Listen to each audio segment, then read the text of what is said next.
Assalamualaikum warahmatullahi wabarakatuh. Selamat datang kembali di Bisako, tempat di mana kisah nyata bukan hanya menyentuh hati, tapi juga membuka mata tentang siapa yang benar-benar layak diperjuangkan. Pernahkah kamu mencintai seseorang sepenuh hati, lalu dikhianati tepat saat kamu sedang tak berdaya? Itulah yang dialami oleh Karina. Ia tak sadarkan diri selama lebih dari setahun sementara suaminya Raka dan wanita dari masa lalunya. Tiara justru menikmati bulan madu diam-diam di balik punggungnya. Tapi Karina bangun. Bukan hanya membuka mata, tapi juga membuka kebenaran paling menyakitkan. Dan sejak Kiai Food itu, ia tak lagi menjadi korban melainkan pemain utama, Trong Van Ko Tratus. Sebelum kita menyelami kisah penuh luka, pengkhianatan, dan rencana balas dendam paling cerdik yang pernah ada. Jangan lupa like, subscribe, dan share video ini karena dibisa. Kok kami percaya, luka tidak selamanya menyakitkan. Kadang itu adalah gerbang menuju kekuatan sejati. Karina duduk di meja makan dengan secangkir teh yang masih mengepul. Pagi masih terasa sunyi, hanya terdengar suara burung di luar jendela dapur yang terbuka sedikit. Tatapannya kosong menatap jam dinding, menunggu seseorang yang sudah terlalu sering mengabaikannya. Piring makan di depannya masih penuh. Nasi goreng yang dibuatnya tadi masih hangat, tetapi hatinya terasa dingin. Raka belum pulang sejak semalam. Sudah hampir 1 tahun ini, suaminya sering sibuk dengan pekerjaan. Pulang larut malam, pergi pagi-pagi sekali.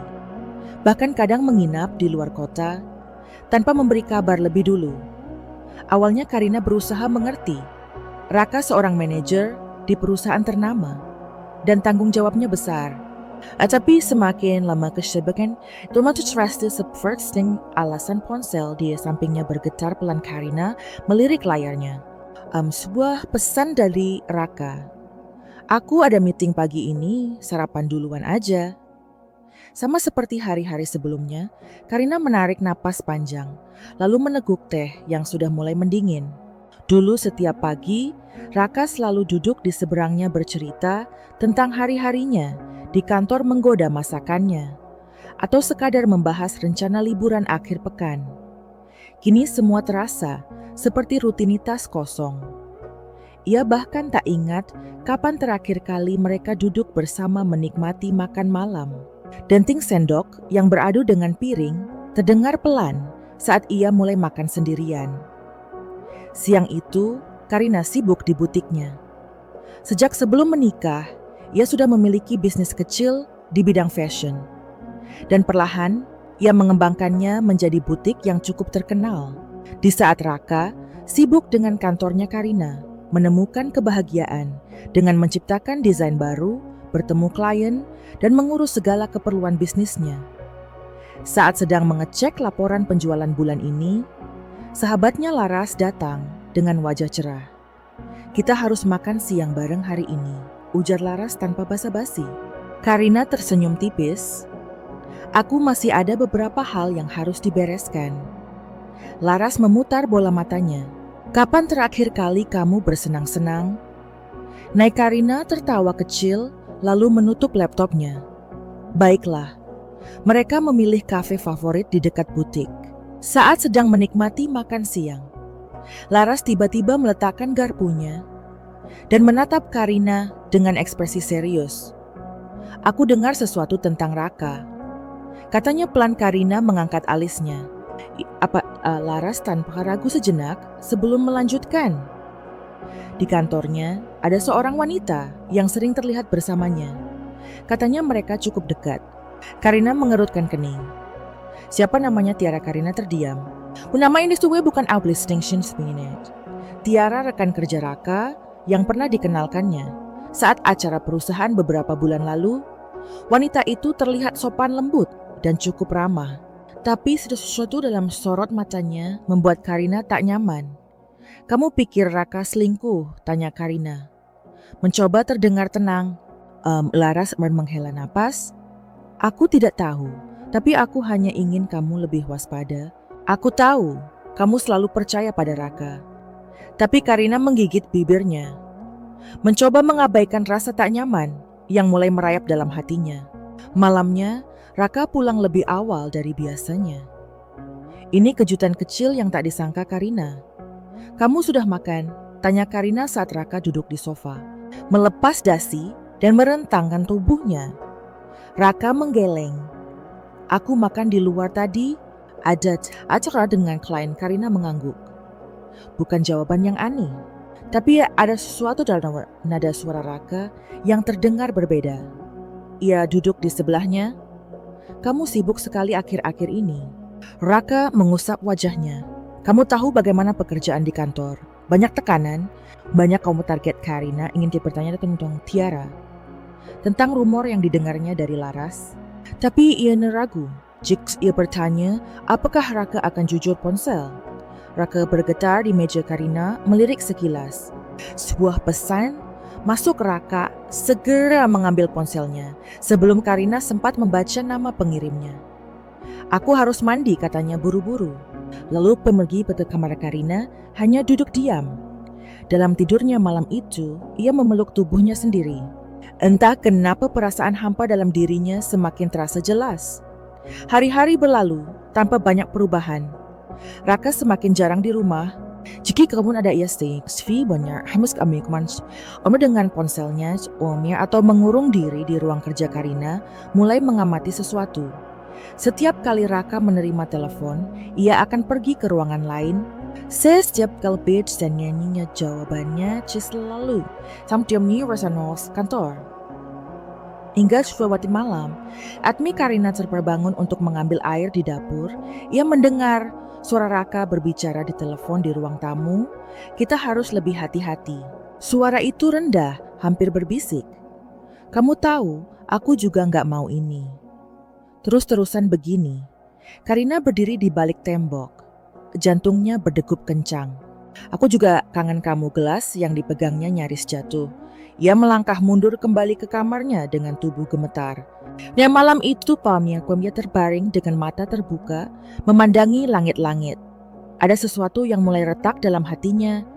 Beberapa hari kemudian Karina memberanikan diri untuk mencari tahu lebih jauh. Ia sengaja datang ke kantor.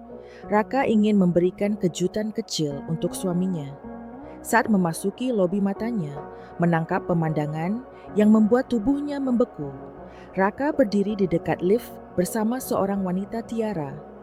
Mereka tertawa kecil, berdiri terlalu dekat satu sama lain. Karina meremas ujung mantel yang dikenakannya. Saat Raka menoleh, ekspresinya berubah drastis. Saat melihat Karina Raka melangkah mendekat. Tiara melirik Karina dengan senyum tipis yang sulit dibaca. "Apa yang kamu lakukan di sini?" tanya Raka, suaranya terdengar sedikit tegang. Karina menelan ludahnya, mencoba tetap tenang. "Aku ingin memberi kejutan." Tiara tersenyum manis, istri yang perhatian. Karina memaksa dirinya tersenyum. Raka tampak tak nyaman. "Kita bicara nanti di rumah." Karina mengangguk tentu.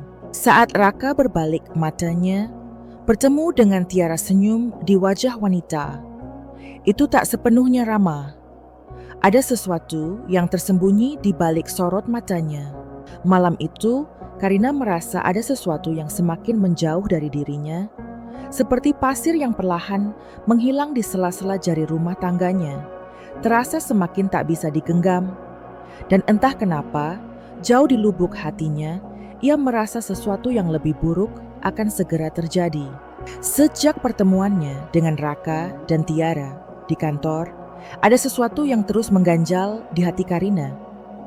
Ia mencoba mengabaikannya, mencoba berpikir positif bahwa tidak ada yang berubah dalam rumah tangganya. Tapi sayangnya, realitas tidak semudah itu. Raka semakin sering pulang larut malam. Alasannya selalu sama. Pekerjaan menumpuk, ada meeting mendadak, harus menemani klien, atau harus menghadiri acara perusahaan. Malam tuh Karina duduk di ruang tamu sambil menatap jam dinding. Sudah hampir pukul 11 malam dan Raka belum juga pulang. Ia mengirim pesan sejak 2 jam lalu, tapi tak ada balasan. Ponselnya pun tak diangkat, khawatir. Ia mencoba menelpon lagi. kali ini tersambung. Halo, suara Raka, terdengar sedikit tergesa. Kamu di mana? Tanya Karina berusaha terdengar tenang. Aku masih di kantor, banyak kerjaan yang harus diselesaikan. Karina menggigit bibirnya. Ia ingin percaya, tapi ada sesuatu dalam nada suara Raka yang membuatnya ragu. Kapan pulang? Tanyanya pelan. Raka terdiam sejenak. Mungkin nanti tengah malam, kamu tidur duluan aja. Karina ingin bertanya lebih jauh, tapi sebelum sempat berbicara, telepon sudah diputus. Ia menatap layar ponselnya dengan perasaan hampa. Saat itu juga, tanpa bisa dicegah, pikirannya melayang ke sosok Tiara wanita. Itu semakin sering muncul dalam kehidupan mereka. Bukan hanya di kantor, tetapi juga dalam acara-acara perusahaan yang sering melibatkan pasangan karyawan. Setiap ada kesempatan, Tiara selalu berusaha mendekati Raka di acara gathering kantor. Beberapa hari yang lalu, Karina melihat dengan matanya sendiri bagaimana Tiara bersikap. Di depan semua orang wanita, itu terlihat polos dan sopan. Tapi ada momen-momen kecil yang membuat Karina merasa tidak nyaman. Seperti cara Tiara menyentuh dengan Raka sambil tertawa. Atau bagaimana wanita itu sesekali melirik Karina dengan tatapan yang sulit diartikan. Namun Karina berusaha mengabaikan perasaan itu. Ia mencoba berpikir positif. Raka suaminya pria yang dicintainya dan sudah bertahun-tahun hidup bersamanya. Tidak mungkin Raka akan berbuat macam-macam, bukan? Tapi entah kenapa hatinya semakin ragu. Keesokan harinya, Karina bertemu dengan Laras di kafe langganan mereka. Sahabatnya itu datang dengan ekspresi serius.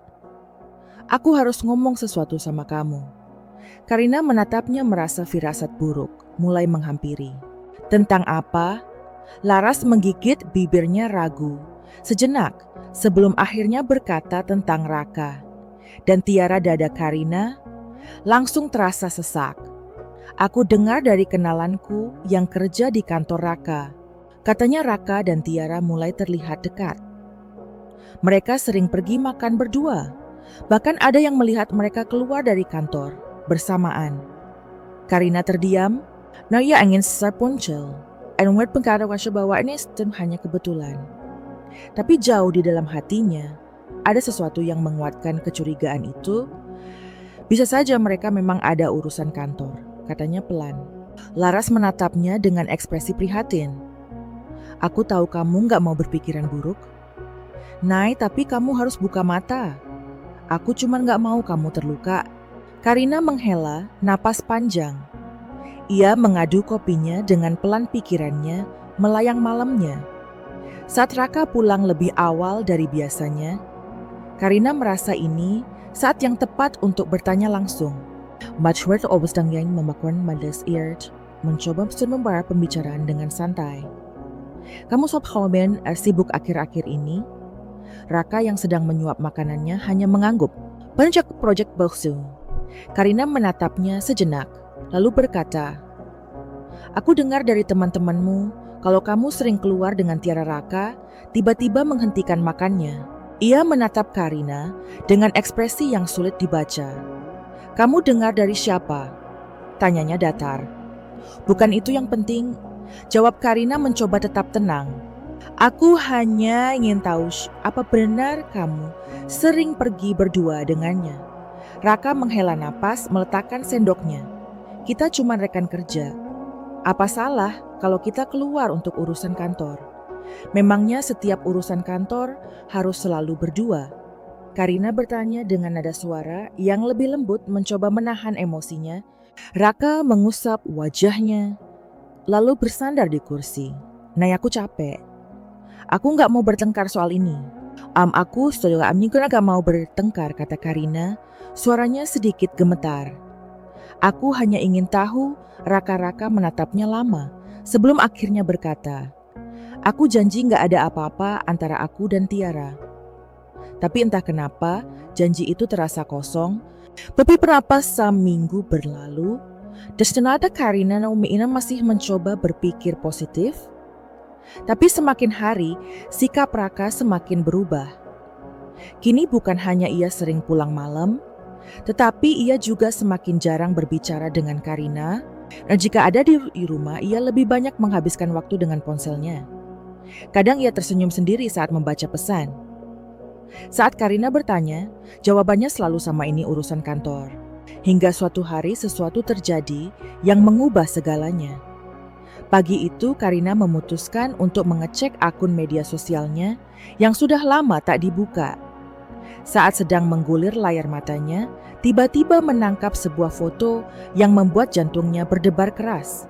Foto itu diunggah oleh salah satu rekan Raka di kantor.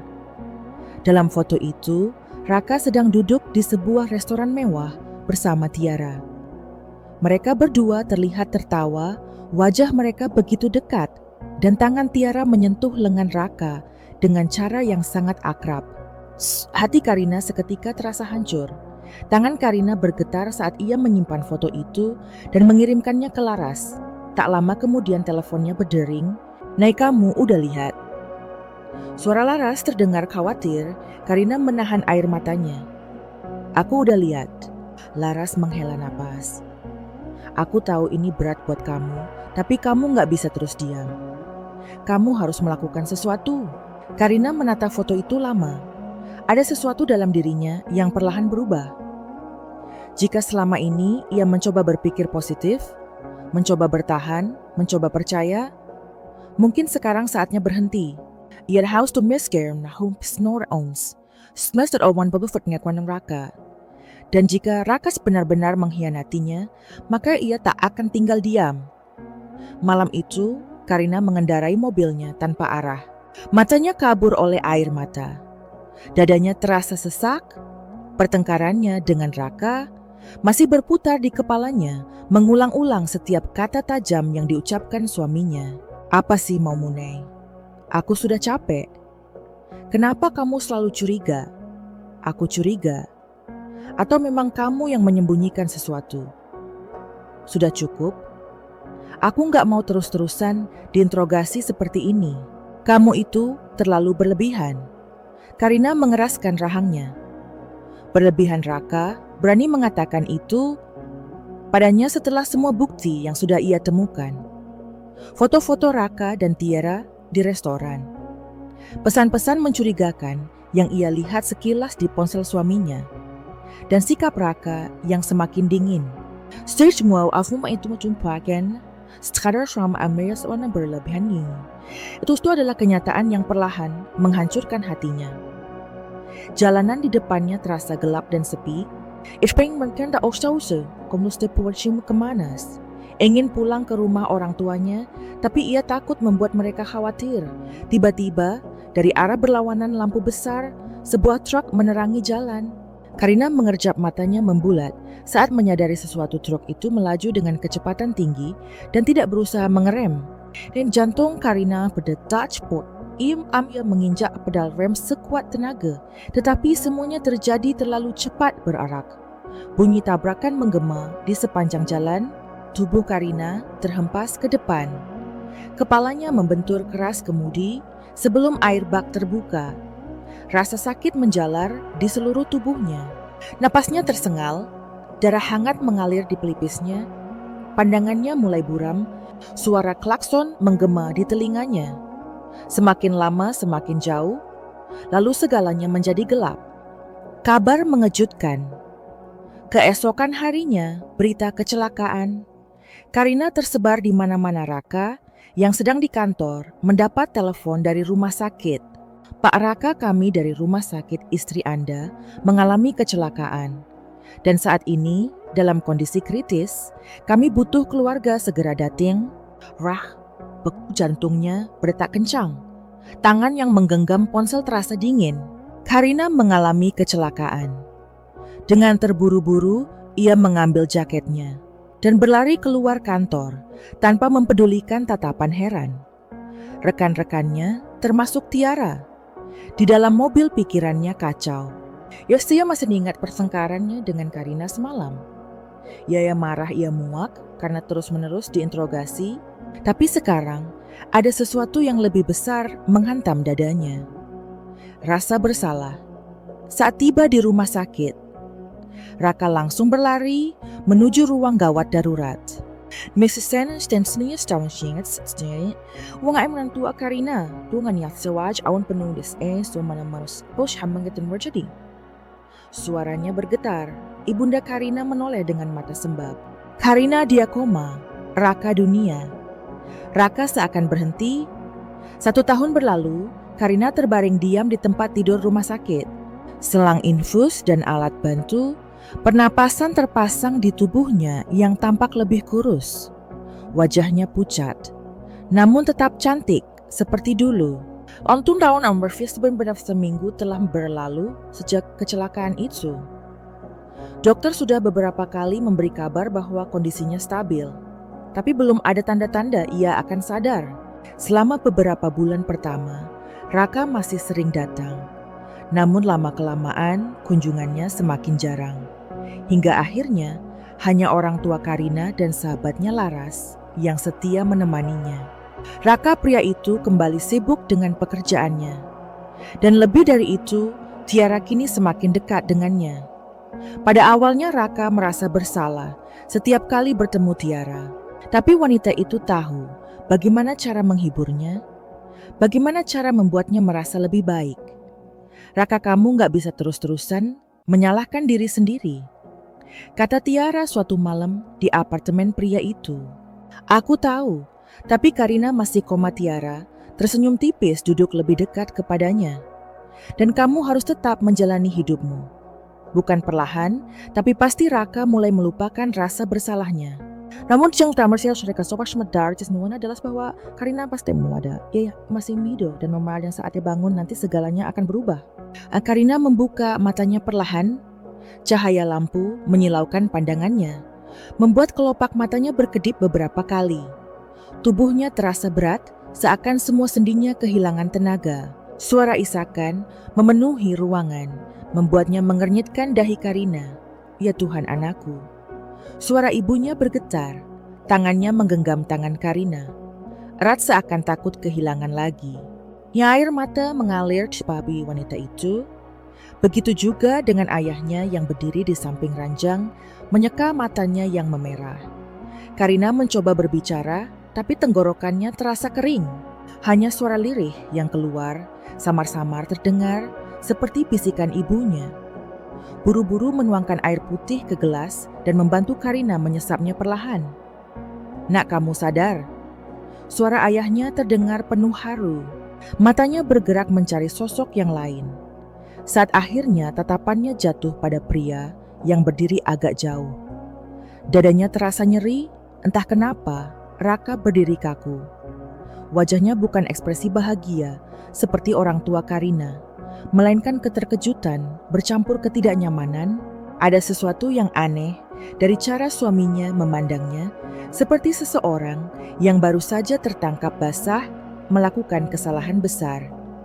Butuh beberapa saat bagi Karina untuk menyadari semuanya. Butuh waktu baginya untuk menyusun kembali kepingan ingatan yang berantakan dalam pikirannya. Tubuhnya lemah, gerakannya lambat dan sulit. Ada selang infus di tangannya, peralatan medis masih terpasang di tubuhnya. Rasa sakit menusuk setiap sendinya, tapi ada yang lebih menyakitkan dari itu. Semua tatapan Raka. Raka, suaranya serak hampir tak terdengar. Pria itu mendekat, tapi dengan langkah yang ragu-ragu. Wajahnya pucat, senyumnya dipaksakan. Naik, kamu sedih? Karina ingin bertanya banyak hal. Mas tahu seperti yang terjadi sesuatu sadar sendiri. Ingin mendengar dari mulut Raka bahwa semuanya baik-baik saja. Tapi ada sesuatu yang mengganjal dalam hatinya. Ibunya menangis, terisak, mengelus rambut. Karina penuh kasih, kamu tidur begitu lama. Nah, kami pikir kalimat itu tidak diselesaikannya. Karina mengerja pelan, merasakan kepalanya masih berdenyut. Ia mencoba mengingat apa yang terjadi sebelum semuanya menjadi gelap. Perlahan kepingan-kepingan, ingatan kembali muncul. Pertengkaran dengan Raka, rasa sakit di hatinya mobil yang melaju di jalanan sepi. Lampu truk yang menyilaukan tabrakan keras. Napasnya tercekat, tangannya menggenggam sepiri ranjang dengan lemah. Air mata menggenang di pelupuk matanya. Tapi bukan karena luka fisik yang dirasakannya. Ada sesuatu yang sesuatu yang menusuk hatinya. Sementara itu, Raka tetap berdiri di sana. Tapi ia tak menyentuh Karina seperti yang dilakukan keluarganya. Wajahnya penuh kebingungan dan ketakutan. Sahabatnya Laras datang terburu-buru setelah mendengar kabar itu. Wanita itu memeluk Karina dengan hati-hati. Suaranya gemeteran karena emosi yang dia tahan. Kamu kembali, astaga Karina. Aku pikir aku gak akan pernah bisa bicara denganmu lagi. Karina tersenyum lemah. Tetapi hatinya dipenuhi pertanyaan. Raka tidak menunjukkan ekspresi bahagia seperti yang ia harapkan. Dan itu membuatnya sadar ada sesuatu yang tidak beres. Karina menatap ibunya dengan mata yang masih lelah. Suaranya serak saat mencoba bertanya. Mama, berapa lama aku koma? Ibunya mengelus tangan Karina dengan lembut. Air matanya belum benar-benar kering. 1 tahun lebih beberapa minggu. Suaranya parau seolah berat mengucapkannya. Karina terdiam. 1 tahun lebih? Dunia di sekitarnya pasti sudah banyak berubah selama itu. Semua orang melanjutkan hidup. Sementara ia terperangkap dalam kegelapan yang panjang. Ayahnya menambahkan, kami selalu di sini. Nah, bergantian menemanimu, dokter. Bilang kemungkinanmu sadar sangat kecil, tapi kami tidak pernah menyerah. Karina mencoba menelan kenyataan itu. Matanya bergerak arah Raka yang masih berdiri dengan wajah canggung. Tatapannya menelusuri suaminya, berharap melihat sedikit kerinduan atau rasa bersalah yang mendalam. Tapi yang ia temukan hanyalah kegelisahan. Dan itu membuatnya semakin curiga. Ibunya melanjutkan dengan suara pelan. Raka juga datang sesekali. Kata-kata itu menusuk dada Karina seperti pisau. Sesekali ia mencoba menatap. Raka berharap mendapatkan penjelasan.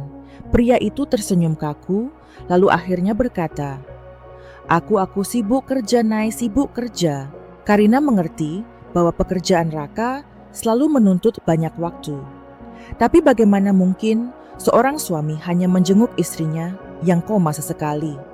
Laras, yang sejak tadi diam kini mendekat dan duduk di sisi Karina. Wajahnya terlihat menahan emosi. Seakan ada sesuatu yang ingin ia katakan, tapi ditahan karena keadaan Karina yang masih lemah. Karina menarik nafas pelan, meskipun paru-parunya masih terasa sesak. Ia harus menenangkan pikirannya. Tidak bisa langsung membuat kesimpulan hanya dari firasat, tapi ada sesuatu yang tidak beres. Matanya kembali menangkap ekspresi Raka yang tidak nyaman. Ia tidak menyentuh Karina sejak tadi. Minamada pelukan erat, dia nak ada air mata haru. Hanya senyum tipis yang terlihat lebih seperti kewajiban Raka mencoba mengalihkan pembicaraan. Yang penting, sekarang kamu sudah sadar. Kita mau tidak perlu standby sejak dulu. Tapi justru, kata-kata itu semakin menegaskan bahwa ada sesuatu yang disembunyikan. Karina menoleh ke arah ibunya, mencoba mencari lebih banyak jawaban. Ibunya tidak langsung menjawab. Matanya melirik Raka sejenak, lalu ia menghela nafas. Ada keraguan di sana. Sementara itu, ayahnya lebih belak-belakan. Dia jarang ke sini, bahkan lebih banyak menghabiskan waktu di luar. Katanya ada proyek besar yang tidak bisa ditinggalkan. Lagi-lagi, alasan pekerjaan Karina mencoba mengingat bagaimana sikap Raka sebelum kecelakaan. Ia sudah mulai berubah, sering pulang larut, lebih sering melihat ponselnya daripada menatapnya, bahkan cenderung menghindari kontak fisik dengannya. Dan sekarang, setelah ia sadar dari koma panjang Raka, terlihat lebih seperti pria yang sedang menghadapi masalah besar daripada pria yang bersyukur istrinya kembali. Hati Karina mulai dipenuhi tanda tanya. Mungkinkah selama ini Raka? Ia tidak boleh langsung berpikir buruk, tapi ia juga tidak bisa mengabaikan perasaannya. Ada sesuatu yang harus ia selidiki. Karina memejamkan mata sejenak, mencoba merangkai kembali ingatan yang tercecer sebelum kecelakaan. Ada potongan-potongan kejadian yang samar seperti bayangan yang berkelebat di benaknya. Wajah Raka yang dingin, pertengkaran sebelum ia pergi malam yang gelap. Suara klakson yang menggema, lalu dentuman keras. Setelah itu, hanya kegelapan yang panjang. Setiap kali ia mencoba mengingat, lebih jauh kepalanya berdenyut hebat. Seolah tubuhnya menolak, mengungkap kebenaran yang tersimpan. Karina menghela nafas. Ia tidak bisa memaksinkannya muncul sekaligus. Tetapi ada hal lain yang bisa ia lakukan. Memperhatikan. Dan semakin ia memperhatikan, semakin banyak kejanggalan yang ia temukan. Setiap kali ponsel Raka bergetar, pria itu terlihat tegang. Tatapannya beralih dengan gelisah jemarinya. Buru-buru menyembunyikan layar sebelum orang lain sempat melihat. Bahkan saat berada di rumah sakit, Raka lebih sering sibuk dengan ponselnya daripada menemani Karina berbicara. Awalnya Karina mencoba menahan diri. Mungkin Raka memang sibuk dengan pekerjaan, tapi firasatnya berkata lain. Hingga suatu hari saat Raka keluar sebentar untuk mengangkat telepon, Karina mendengar sesuatu yang membuat jantungnya berhenti berdetak sejenak. 2 orang perawat yang sedang merapikan ruangan di sebelah tempat tidurnya berbicara dengan suara pelan, tetapi cukup jelas untuk didengar. "Kamu tahu nggak yang sering datang waktu pasien ini koma?" "Siapa suaminya?" "Ya, suaminya sih datang sesekali, tapi yang lebih sering datang itu wanita lain." Karina menahan napas. "Wanita lain?" Suara perawat yang satu terdengar ragu. "Iya, aku nggak tahu dia siapa, tapi dia sering banget kesini. Duduk di samping tempat tidur pasien ini, kadang menggenggam tangannya. Apa dia keluarganya? Nggak tahu juga. Tapi dari cara dia bicara ke suaminya, rasanya mereka deket banget." Darah Karina seakan membeku di tempat ada wanita lain yang datang menemuinya saat ia koma menggenggam tangannya dekat dengan Raka. Hati Karina berdebar kencang. Siapa wanita itu? Napasnya memburu pikirannya, mulai dipenuhi berbagai dugaan.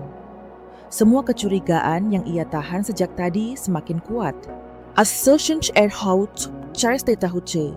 Raka menyembunyikan sesuatu darinya, dan Karina akan memastikan bahwa ia menemukan kebenaran itu, tidak peduli seberapa menyakitkannya. Karina merasakan sesuatu yang panas menjalar di dadanya saat mendengar kabar dari Laras. Tangannya mengepal jari-jarinya, gemetar di atas selimut rumah sakit. Napasnya berat, seolah-olah ada beban besar yang menekan dadanya. Raka Tiara mereka sudah tinggal serumah, bukan sekadar selingkuh, diam-diam. Bukan hanya sekadar rumor atau bisikan perawat di rumah sakit. Ini kenyataan pahit yang menghantamnya telak, seperti hantaman truk yang dulu membuatnya komanai. "Kamu harus kuat." Laras duduk di tepi ranjang, menggenggam tangan Karina dengan erat. "Aku juga nggak percaya waktu pertama kali dengar. Makanya aku cari tahu lebih jauh." Karina menoleh menatap sahabatnya dengan mata yang penuh kemarahan dan kesakitan. "Kamu yakin? Kamu benar-benar lihat mereka tinggal serumah Laras?" Mengangguk mantap. "Aku nggak akan ngomong kalau aku nggak yakin, Nei. Aku udah beberapa kali datang ke apartemen itu. Awalnya aku kira Raka cuma sering datang, tapi ternyata dia benar-benar tinggal di sana. Aku lihat sendiri mereka keluar masuk bersama. Dan Tiara." Dia Laras menggigit bibirnya ragu untuk melanjutkan. "Dia apa?" desak Karina. "Dia kelihatan seperti wanita yang sedang hamil." Nai dunia. Karina seolah runtuh dalam sekejap hamil. Jadi selama ini, saat ia terbaring koma, pria yang seharusnya setia mendampinginya, malah hidup dengan wanita lain dan menghamilinya. Tenggorokannya terasa kering. Matanya berkaca-kaca, tetapi ia menahan diri agar air mata tidak jatuh. Ia sudah terlalu banyak menangis dalam hidupnya. Kali ini ia tidak akan menangis lagi. Karina menarik napas panjang, mencoba menenangkan diri. Emosi berkecamuk dalam dirinya. Tetapi ia tahu satu hal dengan pasti, ia tidak akan tinggal diam. "Laras," katanya dengan suara lebih tenang daripada yang ia rasakan, Oh, aku butuh romans tuanmu. Laras menatapnya dengan penuh rasa, ingin tahu apapun yang kamu butuhkan. Naikarina menyunggingkan senyum tipis. Senyum yang sama sekali tidak menunjukkan kesedihan. Ada sesuatu yang lain beda di dalamnya. Aku terus membuat mereka menyinggung. Aku akan balas dendam dengan cara yang tidak akan mereka duga. Karina menatap langit-langit kamarnya dengan mata kosong. Di sisi lain, ruangan Raka duduk dengan wajah datar memainkan ponselnya, seolah-olah tidak ada istrinya yang baru saja sadar dari koma selama lebih dari setahun. Tetapan pria itu tidak seperti seorang suami yang bahagia karena istrinya kembali. Dan ada dosa semua cium di matanya seperti rasa bersalah yang berusaha ia tutupi dengan kepura-puraan Karina. Menutup matanya menarik nafas dalam-dalam, ia berpura-pura masih lemah seolah pikirannya belum sepenuhnya kembali. Menunjukkan bahwa ia sadar sepenuhnya. Raka akan semakin waspada. Hari demi hari berlalu dan Karina terus mengamati. Ia memperhatikan bagaimana Raka hanya datang ke rumah sakit sebentar-sebentar, seringkali dengan wajah terburu-buru. Berjenuas, posteman surprise Alvina pernah benar-benar menunjukkan perhatian padanya. Setiap kali ia bertanya sesuatu, Raka menjawab singkat seolah ingin segera pergi. Karina juga memperhatikan sesuatu yang lain ponsel Raka. Setiap kali ada pesan masuk, Raka buru-buru membaca, lalu memasukkannya kembali ke dalam sakunya. Ekspresinya berubah tegang. Suatu malam, saat Raka tertidur di kursi di sebelah ranjangnya, Karina membuka matanya dan diam-diam meraih jas yang tergantung di dekat ranjang. Tangannya masih lemah, tetapi ia berhasil menarik keluar dompet dan ponsel Raka. Ia menahan nafas saat membuka dompet itu. Di dalamnya ada selembar kertas terlipat rapi. Dengan hati-hati Karina membukanya. Matanya membelalak. Surat perceraian. Tertanggal 6 bulan yang lalu, tangannya gemetar saat membaca dokumen itu. Nama lengkapnya dan nama Raka tertulis jelas di sana dengan tanda tangan pengacara di bagian bawah. Hanya satu hal yang belum ada di sana, tanda tangannya sendiri. Karina menutup matanya, merasakan amarah yang mendidih di dalam dirinya. Jadi saat ia koma, Raka sudah bersiap untuk menyingkirkannya. Rencana pria itu hanya gagal karena ia sadar kembali. Lalu Karina mengepalkan tangannya. Nafasnya mulai memburu, tetapi ia segera mengendalikan dirinya. Gegabah. Perlahan, Ernest melipat kembali dokumen itu dan meletakkannya ke tempat semula. Lalu ia berbaring kembali, menutup matanya dan berpura-pura tidur. Di dalam hatinya ia bersumpah Raka dan Tiara akan membayar semua ini. Dan ia akan memastikan bahwa mereka menyesal telah mengkhianatinya. Karina bangun lebih awal setiap pagi menatap langit dari jendela kamar rumah sakit. Tangannya yang dulu lemah, kini mulai bisa digerakkan dengan lebih baik. Kakinya yang hampir tidak bisa menopang tubuhnya, perlahan mulai mendapatkan kekuatannya kembali.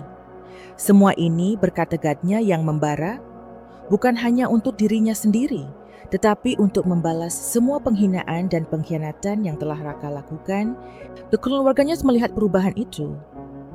Mereka tahu ada sesuatu yang berbeda dalam sorot mata Karina. Jika dulu ia penuh kelembutan dan cinta, kini ada api yang menyala di sana. Tanpa sewasarap mengetahui Raka, Karina meminta bantuan ayahnya untuk mencarikannya seorang fisioterapis pribadi. Tidak seperti sesi terapi biasa yang dilakukan oleh rumah sakit fisioterapis ini, bekerja lebih keras untuk membantu Karina cepat pulih. Setiap hari, ia berlatih berjalan, berlatih menggerakkan tangannya, bahkan mulai kembali menguatkan otot-ototnya yang sempat melemah. Namun Karina tidak hanya berlatih fisik, ia juga mulai mempersiapkan diri secara mental dan emosional.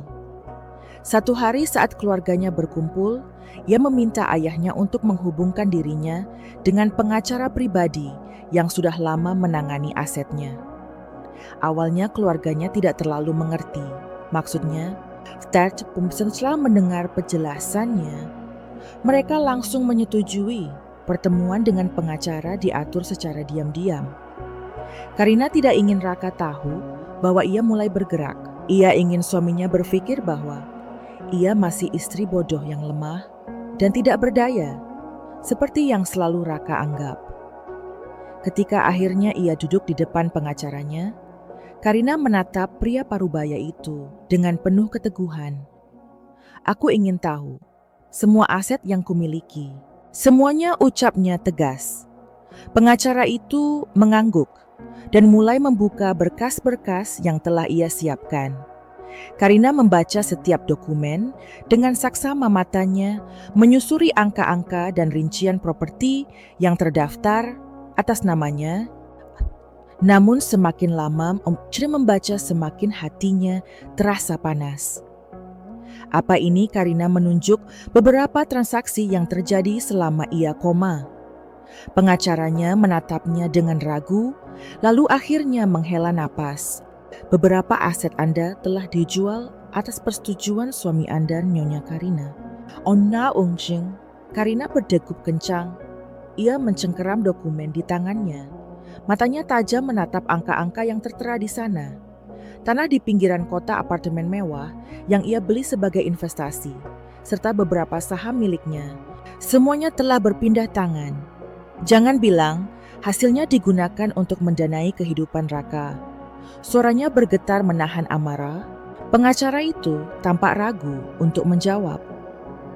"Dari laporan yang saya dapatkan, dana tersebut digunakan untuk pembelian properti baru atas nama Raka, serta beberapa pengeluaran lain yang berkaitan dengan rekening pribadi yang saya tidak bisa akses." Karina memejamkan matanya, nafasnya berat. Raka benar-benar tidak tahu malu. Suaminya tidak hanya berselingkuh, tetapi juga menggunakan aset yang ia kumpulkan dari hasil kerja kerasnya untuk membiayai hidupnya dengan wanita lain.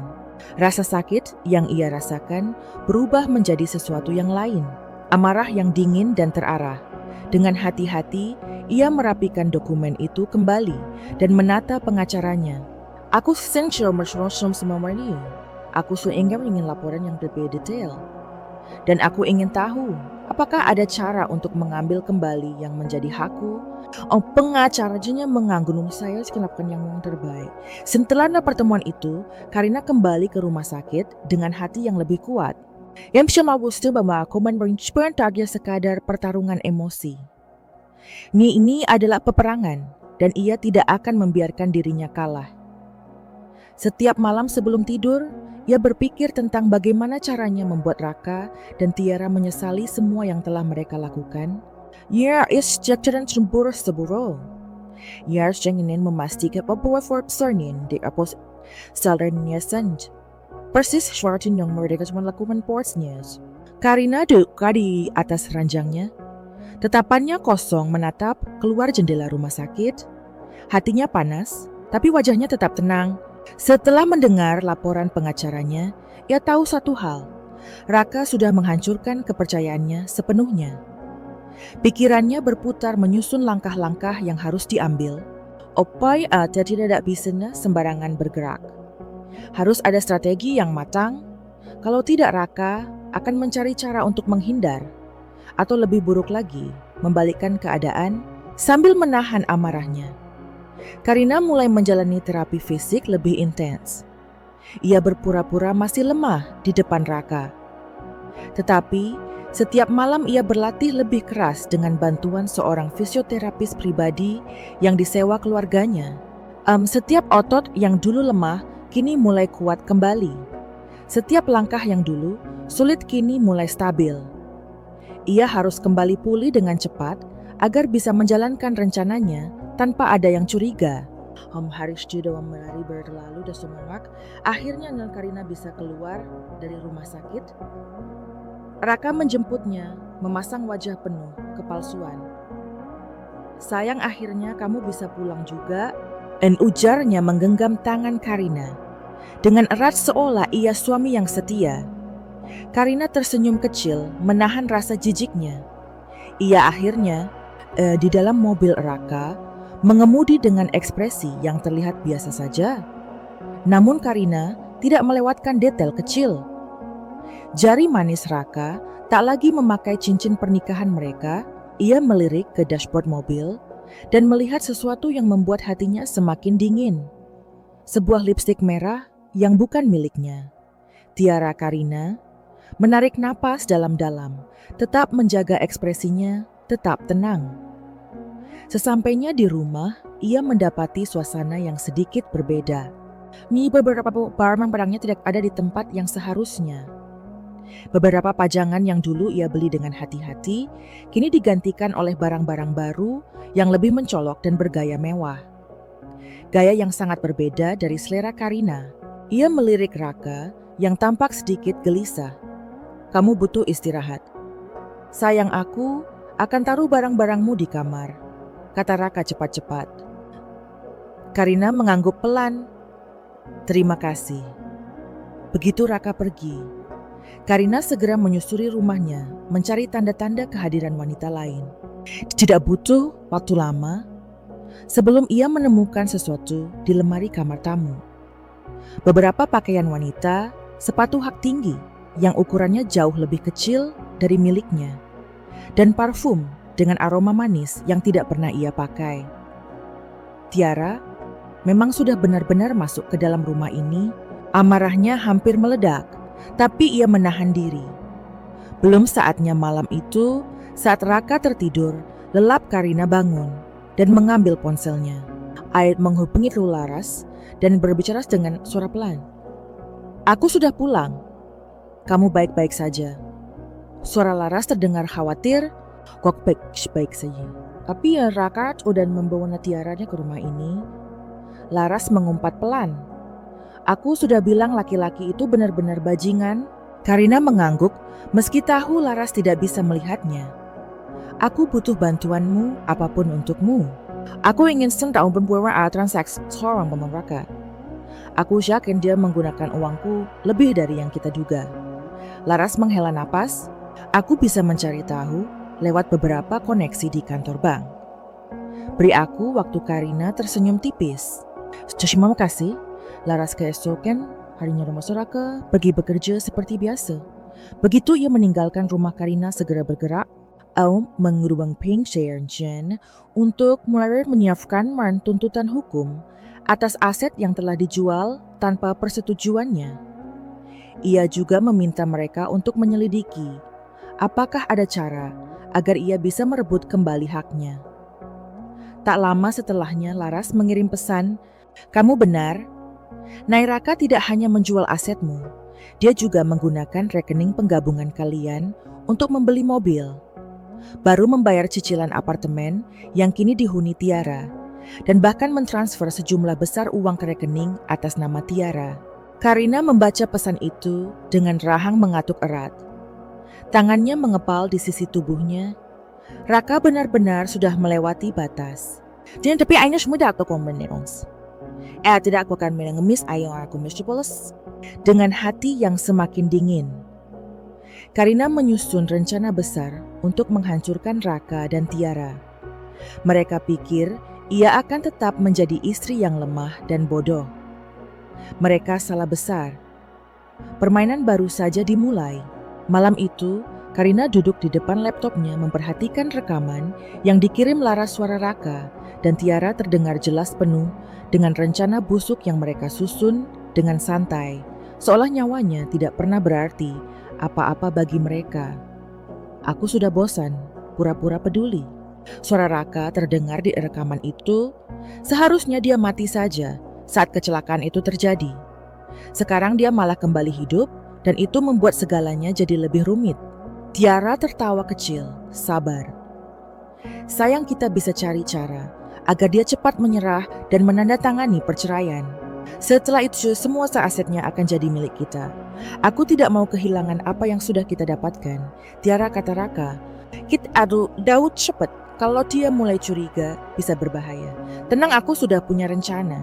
Suara Tiara semakin pelan, tapi cukup jelas untuk membuat Naila ingin menghancurkan segalanya. Saat itu juga, tangannya mengepal erat di atas meja. Napasnya bergetar, bukan karena takut, tapi karena menahan amarah yang semakin mendidih. 1 tahun ia koma. Selama itu orang yang seharusnya menjadi suaminya malah menghabiskan waktu dengan wanita lain dan merencanakan bagaimana cara membuangnya.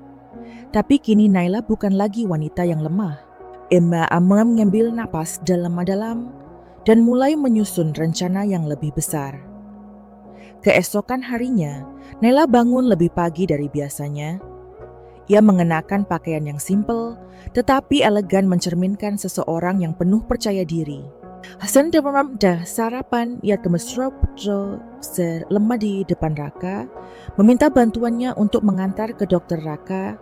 Terlihat sedikit ragu, tetapi ia tidak punya alasan untuk menolak. Baiklah, aku akan antar. Aku ada pertemuan bisnis. Naila menyipitkan mata. Pertemuan bisnis dengan siapa? Raka tersenyum tipis. Hanya klien dawan biasa, kamu tuh tidak perlu tahu. Naila menahan tawa dalam hati. Klien yang benar saja. Itu pertemuan yang sudah diatur. Laras jebakan yang akan menghancurkan semuanya. Di tempat lain, Laras sudah menyiapkan kamera tersembunyi di sebuah restoran mewah. Ia menyamar sebagai salah satu staf dan memastikan semuanya berjalan sesuai rencana. Saat Raka datang, ia langsung duduk di meja yang sudah dipesan. Tidak menyadari bahwa ada mikrofon kecil tertanam di dalam vas bunga di atas meja. Beberapa menit kemudian, Tiara datang dan langsung meraih tangan Raka. Kita harus segera menyingkirkan Naila. Tiara berbisik, aku takut dia akan mengetahui segalanya. Raka menghela nafas. Aku tahu, tapi kita harus melakukannya dengan hati-hati. Aku tidak bisa kehilangan semua asetnya. Kalau senigisunya bahas dia percaya bahwa semua koma masih peduli, bujuk untuk menyerahkanmu sebagian hartanya sebelum kita benar-benar mencampakkannya. Tiara menyeringai. Kalau overlooker terdebat dia mengalami kecelakaan lagi, tapi kali ini pastikan dia tidak selamat. Raka terdiam sejenak lalu mengangguk. Baik, kita lakukan sesuai rencana. Rekaman itu jelas. Semuanya terekam dengan sempurna. Laras langsung mengirim video itu ke Naila yang menontonnya dengan ekspresi dingin.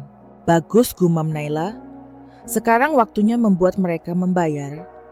Naila tidak bisa langsung melaporkan Raka ke polisi. Itu rencana yang sepis dan halus lebih mematikan. Langkah pertama membuat Raka percaya bahwa ia masih bodoh dan lemah.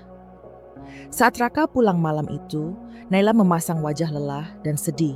Aku merasa menonton akibat jenjen, katanya pelan Raka. Terlihat ragu sejenak, tetapi kemudian mengangguk. Kamu harus banyak istirahat, sayang. Naila memenatahnya dengan mata penuh kepalsuan Raka. Aku merasa bersalah. Bersalah, Naila mengangguk. Selama paling aku terlalu kurang dalam mempertahankan aset-aset kita. Padahal kamu sudah bekerja keras. Aku ingin memperbaiki semuanya. Raka tampak kaget, tetapi kemudian ekspresinya berubah menjadi penuh antusiasme. Maksudmu? Naila tersenyum kecil. Aku ingin membahas soal pembagian aset agar kita bisa lebih adil. Wajah Raka bersinar, tetapi ia segera menyembunyikannya. Aku tidak mau memaksamu, sayang. Aku hanya ingin yang terbaik untuk kita. Naila hampir tertawa. Bajingan ini benar-benar rakus, tapi ia tetap tersenyum manis. Ayo kita buat perjanjiannya besok. Raka mengangguk. Baik, aku akan urus semuanya. Langkah kedua menjatuhkan mereka di saat yang tepat. Esok harinya, Naila dan Raka bertemu di kantor pengacara. Tanpa diketahui, Raka Naila sudah menyiapkan dokumen berbeda dari yang ia kira. Raka mengira bahwa ia akan mendapatkan sebagian besar aset Naila. Tetapi kenyataannya, ia justru menandatangani dokumen yang menyatakan bahwa ia telah menyalahgunakan dana pernikahan dan menyetujui pelepasan semua klaim atas harta Naila. Saat Raka menyadari apa yang terjadi sudah terlambat. Apa-apaan ini? Ia membentak Naila menatapnya dengan mata dingin. Atas semua yang kau lakukan. Raka mengepalkan tangan. Tetapi sebelum ia sempat berkata lebih jauh, 2 orang polisi masuk ke ruangan itu. Raka Pratama, salah satu petugas, berkata, "Anda ditangkap atas tuduhan penipuan, penggelapan, dan rencana percobaan pembunuhan." Raka membelalak. Apa ini pasti kesalahpahaman? Naila menyerahkan sebuah flash drive pada polisi. Tidak ada kesalahan, semua bukti ada di sini. Wajah Raka pucat saat menyadari bahwa ia telah dijebak. "Naila, kamu tidak bisa melakukan ini," teriaknya Naila mendekat dan berbisik di telinganya. "Kau sudah mencoba membunuhku sekali. Sekarang lihat siapa yang akan hancur." Raka meronta. Tetapi polisi segera membawanya pergi, dan sebagai sentuhan terakhir, Naila mengeluarkan ponselnya dan mengirim rekaman pengakuan Raka ke semua kontak penting yang ada di daftar nomor Raka, atasan, rekan bisnis, dan bahkan keluarganya. Hanya dalam hitungan jam berita tentang penangkapan Raka menyebar luas. Dan Torstad, Tiara Sugarma dan Uput dari hukuman rekaman yang sama disertakan dalam laporan ke polisi, dan ia pun dijemput di apartemennya. Naila duduk di mobilnya menatap berita di layar ponselnya dengan senyum puas. Akhirnya, semua penderitaannya terbayar.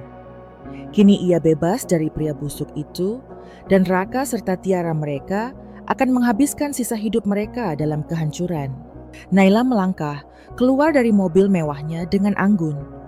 Ia mengenakan gaun berwarna merah, marun yang memeluk tubuhnya dengan sempurna. Rambutnya tergerai indah, wajahnya bersinar dan berpenuh kepercayaan diri. Semua mata yang memandangnya terkejut seakan melihat hantu. Salah satunya atlet Raka pria itu menatap Naila dengan ekspresi tak percaya. Selama ini ia mengira istrinya yang dulu lemah dan gampang dikendalikan akan hancur. Namun yang berdiri di hadapannya kini adalah wanita yang jauh lebih kuat, lebih berkelas, dan lebih menawan dari sebelumnya. Raka merasakan kecemasan menjalar di seluruh tubuhnya. Jika Naila kembali dan berkuasa itu, berarti rencananya selama ini akan benar-benar berantakan. Namun ia tetap berusaha memasang wajah penuh perhatian. "Sayang, aku senang melihatmu kembali," katanya melangkah mendekat dengan senyum penuh kepalsuan. "Aku begitu khawatir." Naila menatapnya dengan tatapan dingin, lalu tersenyum tipis. "Oh, kau khawatir?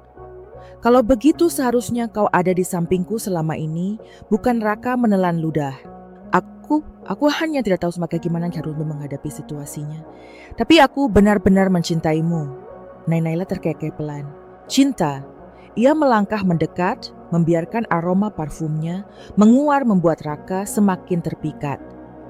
"Kalau kau mencintaiku, mengapa kau malah bersenang-senang dengan wanita lain saat aku koma?" Wajah Raka langsung memucat. "Jangan khawatir," bisik Naila dengan nada menggoda. "Aku marah, aku hanya ingin bermain sedikit." Raka mengerutkan dahi. "Apa maksudmu?" Naila tidak menjawab. Maya hanya tersenyum dan melangkah, pergi meninggalkan Raka yang masih berdiri dalam kebingungan. Namun sejak hari itu, ia mulai mempermainkan Raka dengan cara yang lebih halus. Raka terjebak dalam permainan Naila. Beberapa hari kemudian, Naila dengan sengaja mulai menunjukkan dirinya di acara-acara sosial. Ia kembali bergaul dengan teman-teman, lamanya mengembalikan posisinya sebagai wanita sukses yang dihormati. Namun yang lebih menarik, ia mulai menunjukkan seolah-olah ia memberi Raka kesempatan kedua. Sesekali ia membuat PR serem pria itu. Kadang ia menerima ajakan makan malamnya, tetapi hanya untuk datang terlambat dan membuat Raka menunggu berjam-jam. Ada kalanya ia berpura-pura tersenyum manis pada Raka di depan umum, membuat pria itu berharap. Namun saat Raka mencoba semakin dekat, Naila dengan mudah mengabaikannya dan beralih ke pria lain yang jauh lebih berkelas. Raka mulai frustrasi. Ia tidak bisa memahami apa yang Naila pikirkan. "Aku tidak mengerti. Kau bilang ingin memberi kesempatan, tapi engkau malah mempermainkanku." Protes Raka saat akhirnya ia berhasil berbicara empat mata dengan Naila di sebuah restoran mewah. Naila tersenyum kecil, mengaduk kopinya dengan santai. "Aku mempermainkanmu." "Oh Raka, aku hanya menikmati waktuku saja." Raka mengepalkan tangan di bawah meja. Takurahunu wakumperai salat. Nai, tapi aku ingin memperbaikinya. Aku ingin kita kembali bersama. Naila menatapnya, lalu menyandarkan tubuhnya ke kursi dengan ekspresi bosan. Kunang kau sengir kembali padaku, karena aku kembali sukses, bukan? Karena aku tidak lagi lemah dan bodoh seperti dulu. Raka menggeleng cepat. Tidak, Nai. Aku benar-benar mencintaimu. Naila tertawa pelan, lalu mengeluarkan ponselnya. Ia membuka rekaman lama, rekaman yang menangkap suara Raka dan Tiara saat mereka berencana menyingkirkannya. Ia meletakkan ponsel itu di atas meja, memutar rekaman dengan suara rendah, tetapi cukup jelas untuk membuat Raka menegang. Ojoh, pria itu embuka pasti masih berani bicara soal cinta. Bisik Naila. Raka membuka mulut tetapi tidak ada suara yang keluar.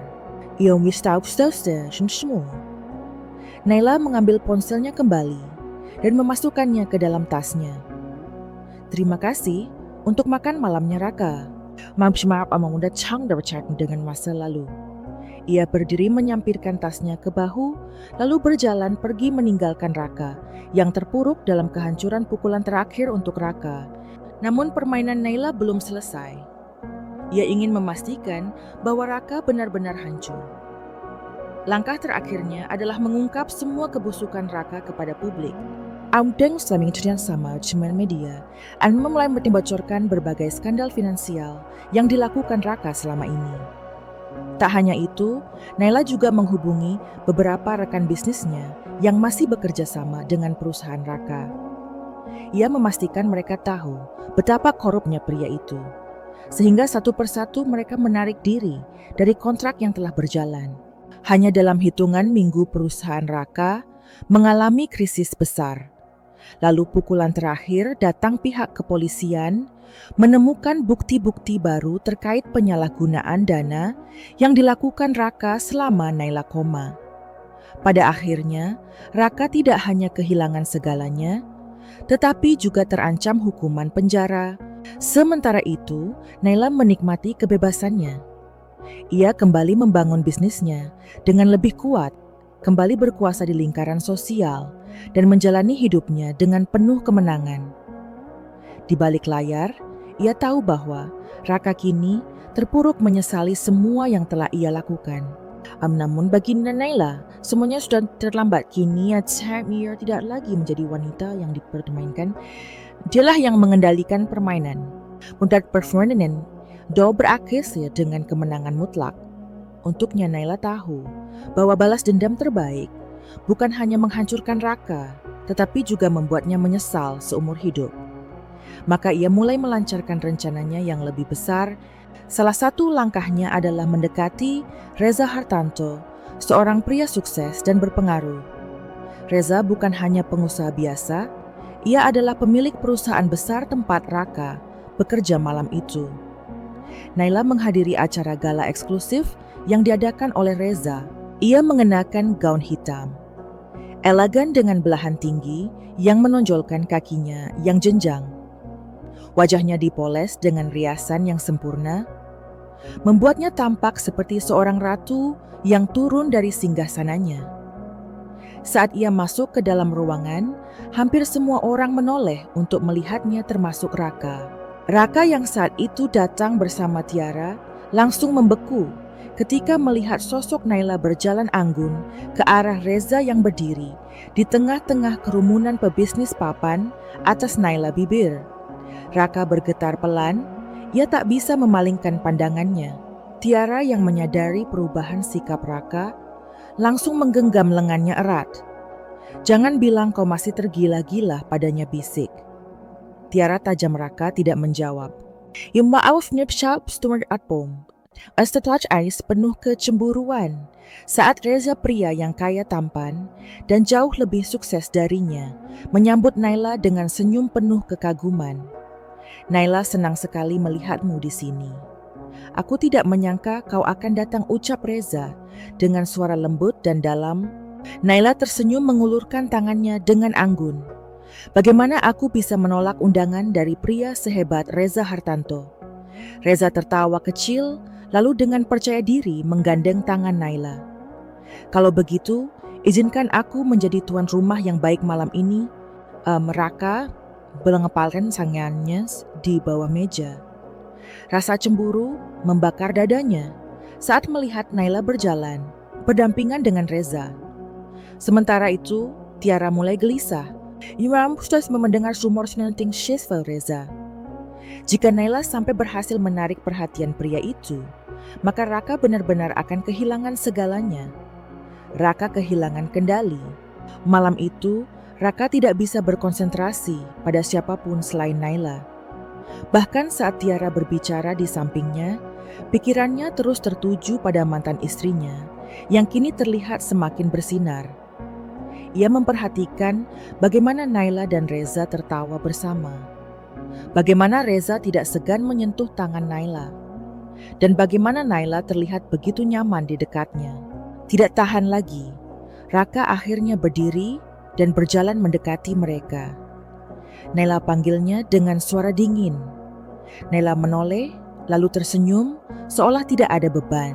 "Oh Raka, apa kabar?" Reza menatap Raka dengan santai, tetapi ada sorot tajam di matanya. "Kau mengenal Naila?" Raka mengangguk. "Aku. Tentu saja dia mantan istriku." Reza mengangkat alis lalu tersenyum kecil. "Oh sungguh? Kau sangat bodoh membiarkan wanita seistimewa Naila pergi." Kata-kata itu seperti tamparan bagi Raka. Wajahnya langsung memerah karena emosi, tetapi ia tidak bisa membuat Naila terkekeh kecil. "Aku juga berpikir begitu." Raka menatap Naila dengan tatapan tajam. "Bisa kita bicara sebentar?" Naila melirik Reza. "Maaf Raka, aku sedang sibuk sekarang." Reza tersenyum dan menggenggam tangan Naila lebih erat. "Kau bisa bicara dengannya lain waktu, Raka. Malam ini Naila bersamaku." Raka hanya bisa mengepalkan tangannya dengan frustrasi saat Naila pergi bersama Reza, meninggalkannya dalam kemarahan dan kecemburuan. Tiara mulai gelisah. Sementara itu, Tiara merasakan sesuatu yang tidak beres. Sejak kemunculan Naila, Raka menjadi semakin sulit dikendalikan. Pria yang biasanya selalu menggenggam tangannya erat, kini sering melamun. Yang lebih menyebalkan, Raka bahkan mulai terlihat mencari-cari keberadaan Naila. Suatu malam, saat mereka sedang makan malam bersama Tiara, tidak bisa menahan amarahnya lagi. "Kau masih mencintainya, bukan?" tanyanya. Tajam Raka menatap Tiara dengan tatapan kosong. "Apa maksudmu? Jangan berpura-pura bodoh. Aku bisa melihatnya. Kau bahkan tidak memperhatikanku lagi sejak Naila kembali." Raka menghela napas panjang. "Aku hanya penasaran, Tiara. Aku ingin tahu bagaimana dia bisa kembali begitu kuat. Atau kau sebenarnya ingin kembali padanya?" Suara Tiara penuh kemarahan. Raka terdiam. Melihat ekspresi Raka, Tiara semakin panik.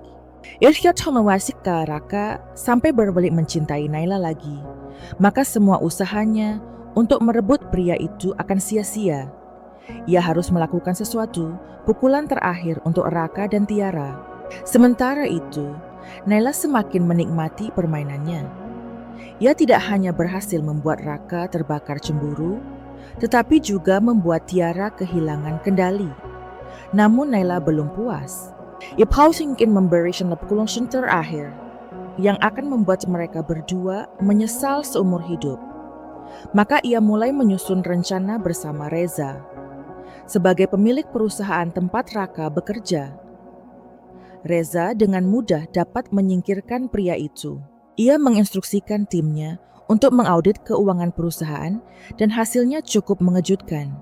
Ternyata Raka telah melakukan banyak manipulasi keuangan selama bekerja di sana. Saat hasil audit diumumkan, Raka langsung dipanggil ke kantor pusat.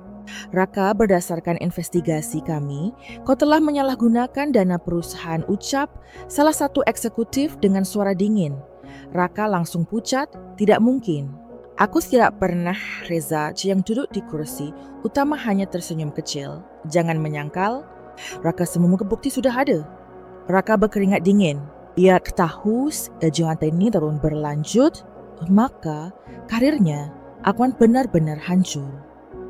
Aku bisa menjelaskan, Reza tolong beri aku kesempatan. Reza menatapnya lama, lalu dengan suara dingin ia berkata, seperti kau yang tidak pernah memberi Nailah kesempatan dulu. Raka tersentak, lalu tanpa belas kasihan, Reza menjatuhkan hukuman pemecatan untuk Raka dan memastikannya masuk daftar hitam di dunia bisnis. Tiara juga terhancurkan. Saat Raka kehilangan pekerjaannya, ia berharap Tiara akan tetap berada di sisinya. Namun yang terjadi justru sebaliknya. Tiara yang selama ini hanya ingin bersama Raka karena status dan uangnya mulai berpikir ulang. Aku tidak bisa hidup seperti ini. Raka ucapnya dingin. Jangan bilang kau akan meninggalkanku. Raka menatap Tiara dengan mata merah. Tiara mendengus. Kau bukan siapa-siapa lagi. Aku sure akan membuang waktu bersama pria gagal sepertimu.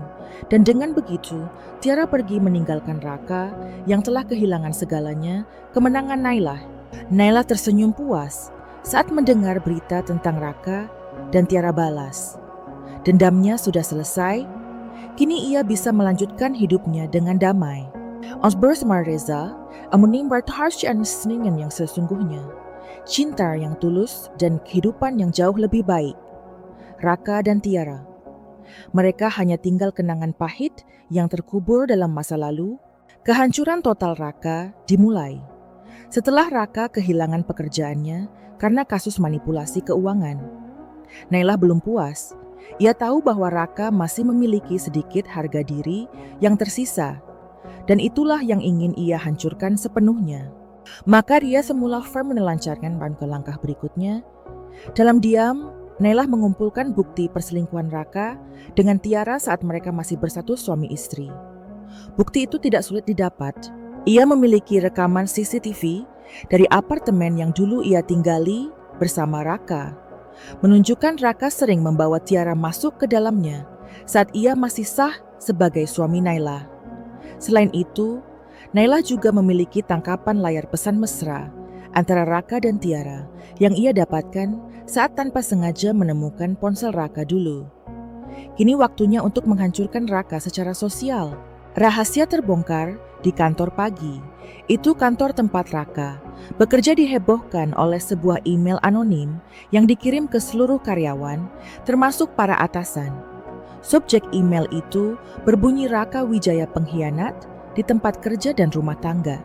Ketika email dibuka, semua orang dikejutkan oleh serangkaian bukti berupa rekaman CCTV dan tangkapan layar pesan antara Raka dan Tiara Raka, pria yang selama ini kalian kenal sebagai pekerja yang loyal, ternyata tidak hanya mengkhianati istrinya, tetapi juga bermain di belakang perusahaan. Apakah pria seperti ini pantas dipercaya? Saat Raka masuk ke kantor, pagi itu ia langsung merasakan keanehan. Orang-orang menatapnya dengan tetap berurus. Ada yang berbisik, ada yang terang-terangan menatapnya dengan jijik. Ia mengabaikannya dan berjalan ke meja kerjanya. Tetapi saat membuka laptopnya, ia langsung terpaku. Ia melihat email yang sama yang kini telah menyebar ke seluruh kantor. Wajahnya langsung memucat. Sial, siapa yang mengirim ini? Gumamnya sambil mengepalkan tangannya. Tidak butuh waktu lama sebelum salah satu atasan memanggilnya ke ruang meeting. Raka jelaskan ini. Suara atasannya terdengar tegas. Raka menelan ludah. Ini hanya kesalahpahaman. Saya bisa menjelaskan. Tidak perlu potong sang atasan. Kami sudah cukup melihat bukti. Jujur saja, kami sudah lama mendengar rumor tentang perilakumu. Dan kini, dengan kasus manipulasi keuangan dan skandal perselingkuhan ini, bagaimana kami bisa percaya padamu lagi? Raka hanya bisa diam. Mulai hari ini, kamu resmi dikeluarkan dari perusahaan, dan aku akan memastikan tak ada perusahaan besar lain yang mau menerimamu. Dengan keputusan itu, Raka kehilangan segalanya. Orang-orang menjauh dari Raka. Sejak perselingkuhannya, tersebar Raka benar-benar menjadi bahan omongan di mana-mana. Dulu ia adalah pria yang dihormati di lingkungan pekerjaannya. Sekarang ia dipandang sebagai seorang pria pengkhianat dan penipu. Teman-temannya mulai menjauh darinya. Bahkan beberapa rekan kerja yang dulu selalu membanggakan persahabatan mereka, dengannya kini enggan untuk berbicara dengannya lagi. Suatu hari saat ia pergi ke sebuah kafe, ia mendengar dua mantan rekan kerjanya bergosip. "Kau dengar soal Raka? Dia benar-benar brengsek. Ia menipu istrinya sendiri. Lalu ketahuan korupsi di kantor. Ia pantas saja dikeluarkan. Aku bahkan dengar dia sekarang menganggur. Tidak ada yang mau menerimanya lagi." Raka mengepalkan tangannya, bajingan, makinya dalam hati. Tapi ia tidak bisa berbuat apa-apa, karena semua itu memang benar. Tiara pun menderita. Sementara itu, Tiara juga mulai merasakan dampak dari kehancuran Raka. Setelah meninggalkan Raka, ia mencoba mencari pria lain yang bisa menjamin kehidupannya.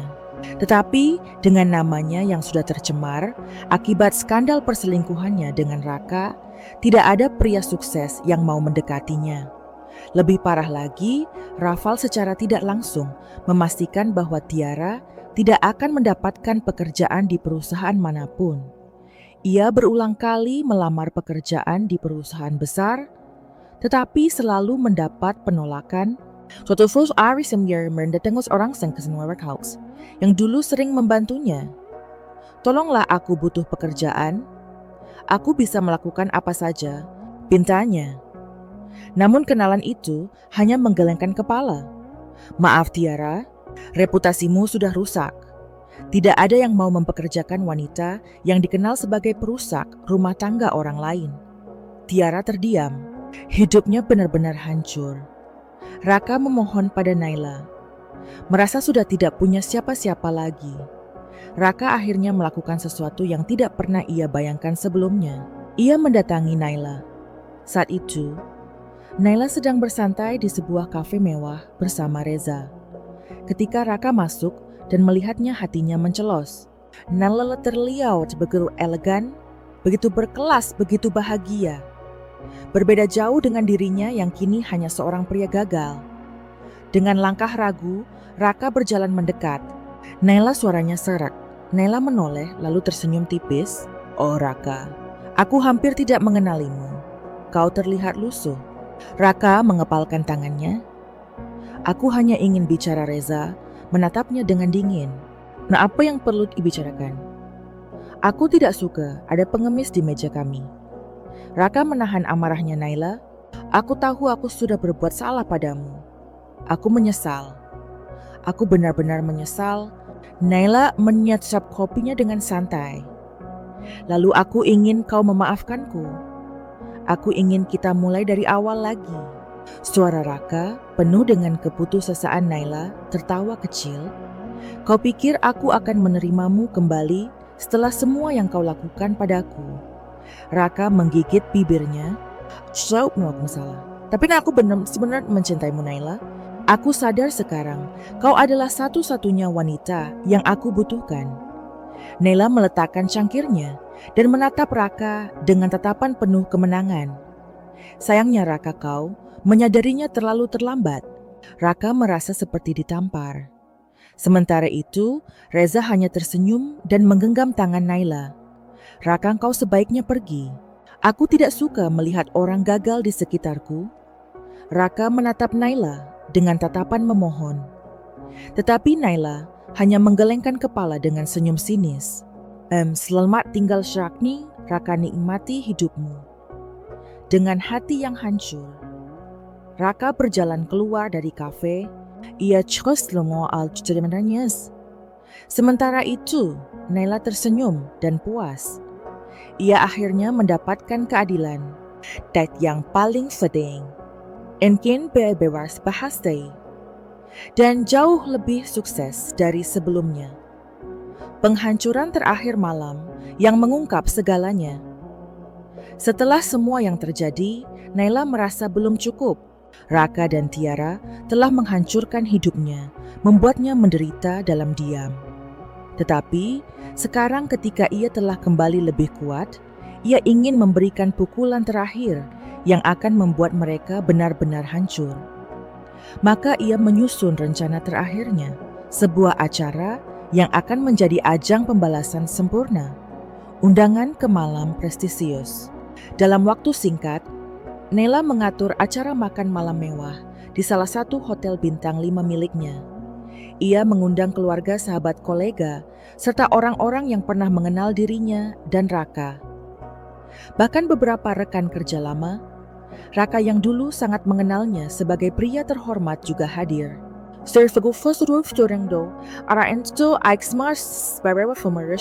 Kesuksesan Naila. Tidak kurang yang tahu bahwa Naila memiliki agenda lain, termasuk Raka dan Tiara malam, yang menjadi mimpi buruk bagi Raka dan Tiara Raka. Dan Tiara datang ke acara itu dengan penuh keraguan. Raka yang kini hanya mengenakan setelan sederhana, merasa canggung berada di antara orang-orang kaya, dan berkelas Tiara pun yang dulunya angkuh kini hanya bisa menampilkan senyum palsu. Mereka berdua datang karena undangan yang dikirim secara khusus kepada mereka berisi kata-kata manis seolah Naila ingin berdamai. Tetapi begitu mereka masuk ke dalam ruangan, mereka merasakan tatapan orang-orang malam itu. Naila tampil luar biasa. Gaun hitam elegannya membungkus tubuhnya dengan sempurna. Rambutnya ditata anggun dan senyum kemenangan terpatri di wajahnya. Ia berdiri di tengah ruangan dengan Reza di sampingnya, lalu tersenyum sambil memegang mikrofon. Selamat malam semuanya. Terima kasih telah datang ke acara ini. Aku fan Insip Hopkins Maksar Om Yang Omenging akan sangat Om Yang Mervari untuk kalian semua. Lampu redup, layar besar di tengah ruangan menyala, dan detik berikutnya gambar-gambar perselingkuhan Raka dan Tiara mulai diputar. Bukti yang tidak terbantahkan, rekaman CCTV di apartemen Karina menampilkan Raka dan Tiara yang bermesraan saat Karina masih menjadi istrinya. Pesan-pesan penuh gairah mereka muncul di layar memperlihatkan betapa mereka telah merencanakan penghancuran Karina sejak lama. Lalu rekaman percakapan mereka diputar. Kita harus menyingkirkan Karina. Kalau dia pergi kita bisa menikah dan aku bisa menguasai hartanya. Jangan khawatir Raka. Setelah kau cerai dengannya, kita akan hidup bahagia. Watsonannya di ruangan itu menjadi hening. Raka membeku Tiara menutup mulutnya. Wajahnya pucat pasi. Bisikan-bisikan mulai terdengar di seluruh ruangan. Astaga, aku tak menyangka Raka seperti ini. Tiara dia benar-benar wanita pengkhianat. Jadi selama ini mereka hanya memanfaatkan Karina. Wajah Raka berubah merah padam. Ia mencoba berbicara, tetapi tenggorokannya terasa kering. Tiara juga panik, matanya mencari jalan keluar. Tetapi sebelum mereka bisa kabur, Karina berbicara lagi. Hanya itu. Mereka bahkan merencanakan untuk mengusirku dari kehidupanku sendiri. Aku dipecundangi, dipermalukan dan dihancurkan oleh orang yang dulu kupanggil suami dan teman. Karina berhenti sejenak, lalu menatap langsung ke arah Raka dan Tiara. Tapi lihatlah sekarang, siapa yang kalah? Raka mengepalkan tangannya. Karina, hentikan ini. Kau mempermalukanku di depan semua orang. Karina tertawa kecil. Oh, baru sekarang kau peduli tentang harga dirimu? Setelah kau menghancurkan milikku. Tiara mencoba berbicara. Karina, aku hanya tetap astunlum Sharfia bisa membela diri. Suara-suara tamu sudah lebih keras. Wanita murahan. Kau pikir kami tidak tahu siapa kau? Tiara, wanita seperti engkau memang tak bisa dipercaya. Dan Raka, kau memalukan. Tak heran kau dipecat. Tiara mulai menangis. Raka hanya bisa berdiri di sana, terperangkap dalam rasa malu yang belum pernah ia rasakan seumur hidupnya. Dihina dan dicampakan. Lalu sesuatu yang lebih menghancurkan terjadi. Beberapa mantan rekan kerja Raka yang hadir langsung mendekatinya. Raka, kau memalukan. Aku tidak percaya kami pernah menganggapmu sebagai orang terhormat. Kau benar-benar bajingan. Kau tidak hanya mengkhianati istrimu, tetapi juga mencoba menipu kami semua. Lalu tiba-tiba seorang pria berdiri dan investor opportunities means abast Rako bekerja dulu. Aku awalnya berpikir untuk membantumu setelah kau kehilangan pekerjaan Raka, tetapi setelah melihat ini, aku tidak akan membiarkan orang sepertimu bekerja di perusahaanku. Raka merasakan dunianya runtuh. Sementara itu, Tiara mencoba mendekati seorang pria kaya yang dulu menjadi targetnya. Kau tidak percaya semua ini kan? Aku masih wanita yang baik. Suaranya bergetar berusaha menggoda. Tetapi pria itu tertawa sinis. Aku tidak mau menyentuh wanita kotor seperti kau. Wajah Tiara memucat. Puasa menahan tangis. Tetapi semua orang kini melihatnya sebagai wanita murahan yang hanya ingin mendapatkan harta. Raka dan Tiara kini benar-benar hancur. Mereka tidak punya siapa-siapa lagi. Kemenangan Naila. Saat melihat keduanya terpuruk dalam rasa malu, Naila mengangkat gelasnya dan tersenyum. Malam ini, aku ingin membuat satu pengumuman penting. Semua orang kembali diam memperhatikannya. Aku Sedakshan Reza, Norbsibert Stoningwers. Tepuk tangan menggema di seluruh ruangan. Sementara itu, Raka hanya bisa menatap dengan penuh penyesalan. Dan setelah kehilangan segalanya, karir harga diri dan wanita yang dulu dengan bodohnya ia sia-siakan, dan Naila ia kini hidup dalam kemenangan yang sempurna. Tersenyum ia menatap Raka dan berkata dengan suara rendah namun menusuk, "Sekarang Raka, kau benar-benar bukan siapa-siapa." Dan dengan itu ia berjalan pergi meninggalkan Raka dan Tiara dalam kehancuran yang tidak akan pernah mereka lupakan. Kehancuran yang tak terbendung. Setelah malam penuh penghinaan, itu hidup Raka dan Tiara benar-benar berubah menjadi mimpi buruk. Jika sebelumnya mereka bisa menjalani hidup dengan penuh kepalsuan dan kebanggaan palsu, kini semuanya berantakan, tidak ada lagi yang bisa mereka banggakan. Tidak ada lagi yang bisa mereka gunakan untuk mendongkrak status mereka. Karena sekarang mereka adalah dua manusia yang ditinggalkan oleh dunia. Tiara dari wanita glamor menjadi tak berharga. Keesokan harinya, Tiara datang ke kantornya dengan perasaan cemas. Ia berharap bisa masuk seperti biasa. Berharap bahwa apa yang terjadi semalam hanyalah mimpi buruk belaka. Namun begitu, ia masuk lobi kantor, ia merasakan tatapan tajam dari rekan-rekannya. Bisikan-bisikan mulai terdengar. Itu Tiara kan? Ya ampun, aku tidak percaya wanita ini ternyata seperti itu. Pantas saja, dia selalu hidup mewah. Ternyata dari uang pria yang sudah menikah, Tiara mengabaikan bisikan itu dan mencoba melangkah lebih cepat menuju ruangannya. Tetapi begitu sampai di meja kerjanya, ia melihat sesuatu yang membuatnya membeku. Ada surat di mejanya. Tangan Tiara gemetar saat membukanya.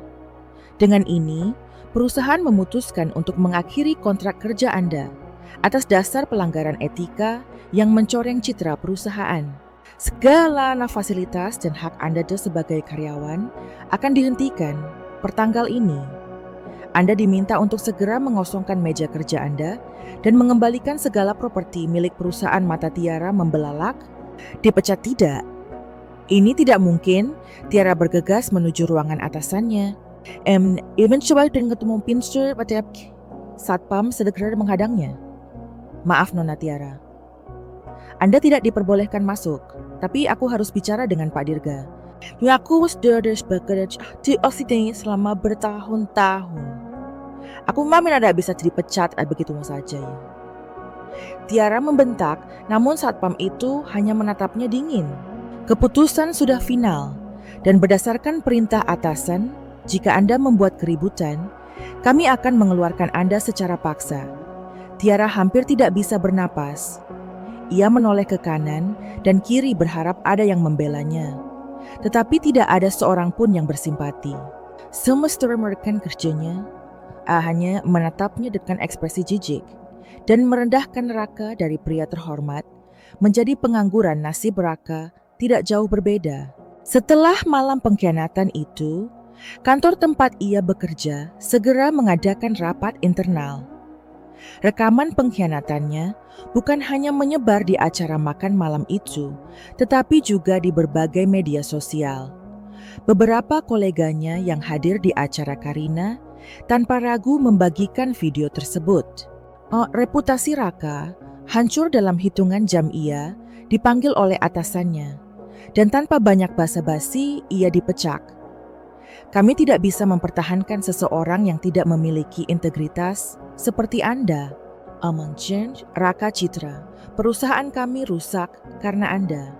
Semua fasilitasnya dicabut, mobil dinasnya ditarik kembali. Semua koneksi sama bisnis yang ia banggakan mulai menjauh darinya. Dalam waktu singkat Raka berubah dari seorang pria sukses menjadi pria yang bahkan tidak memiliki pekerjaan. Dan yang lebih buruk, semua kenalannya mulai menjauh. First anggar yang tak terus perhonakan. Beberapa hari kemudian, Raka dan Tiara bertemu di apartemen kecil yang mereka sewa. Dulu tempat ini terasa seperti surga bagi mereka. Tempat yang di mereka bisa bermesraan tanpa takut kekecuan. Sekarang tempat ini terasa seperti neraka. Ini semua salahmu. Tiara membentak Raka. Wajahnya merah padam karena amarah salahku. Justru ini semua gara-gara kau. Kau yang terus memaksaku untuk meninggalkan Nela lebih cepat. Raka balas berteriak. Kalau saja engkau tidak bodoh dan berhati-hati, kita tidak akan sampai begini. Sekarang aku kehilangan pekerjaanku. Raka, aku kehilangan semuanya. Aku mau juga kehilangan semuanya. Tiara, kau pikir aku senang seperti ini? Aku tuh juga dipecat. Semua orang menjauhi aku. Tiara tertawa sinis. Ya pantas saja. Kau memang pria bodoh yang hanya bisa menyusahkan. Seharusnya aku tidak pernah memilihmu. Raka menatap Tiara dengan marah. Oh, jadi begitu. Kalau begitu, kenapa kau tidak pergi saja? Aku tidak butuh wanita sepertimu. Kau pikir aku tidak bisa pergi? Aku sudah muak denganmu.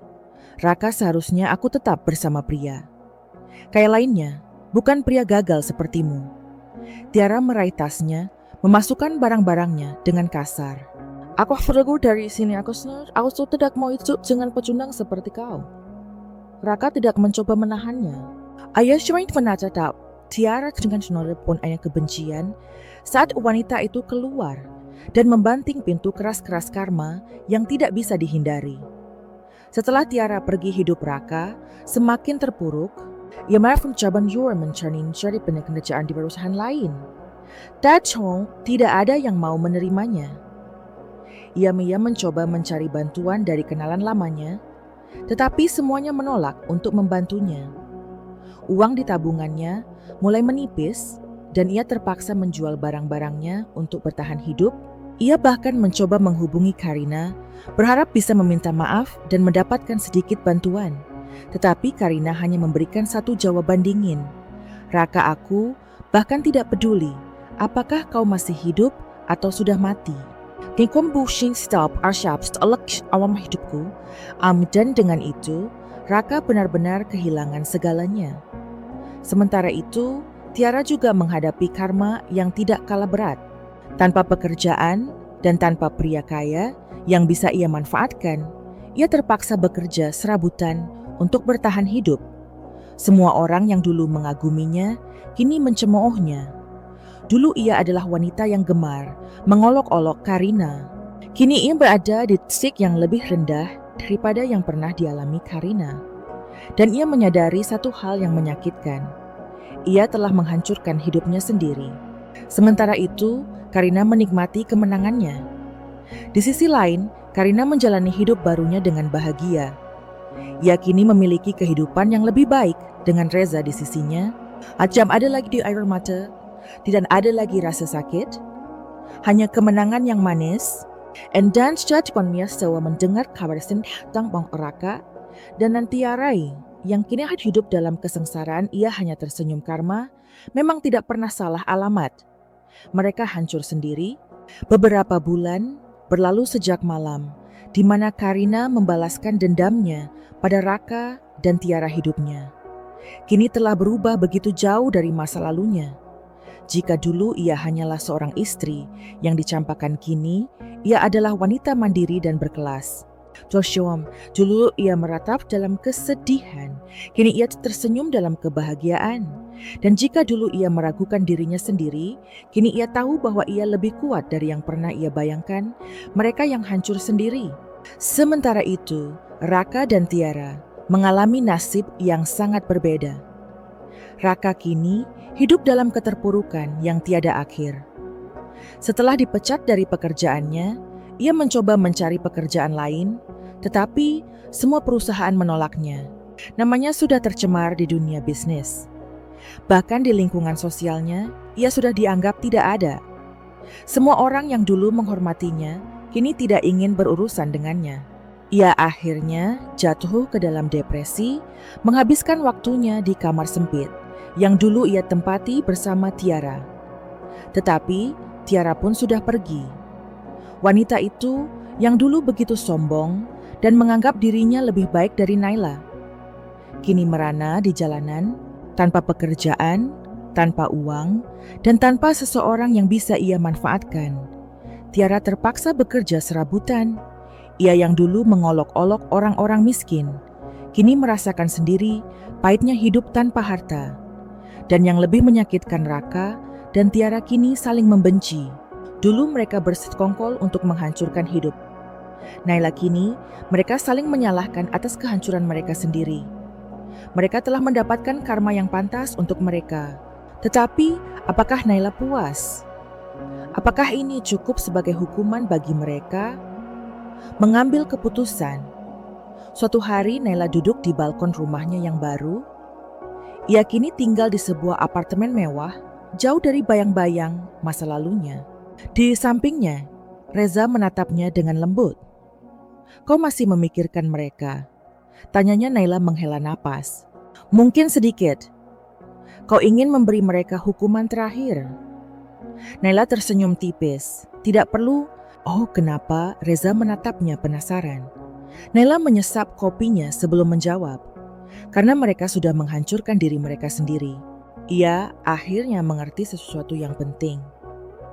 Balas dendam memang memberikan kepuasan sesaat, tetapi kebahagiaan sejati datang dari melepaskan dan melanjutkan hidup. Yastar mendoakan yang terwengin, hidup yang spark cinta yang lebih baik. Dan yang terpenting, ia telah menemukan dirinya sendiri.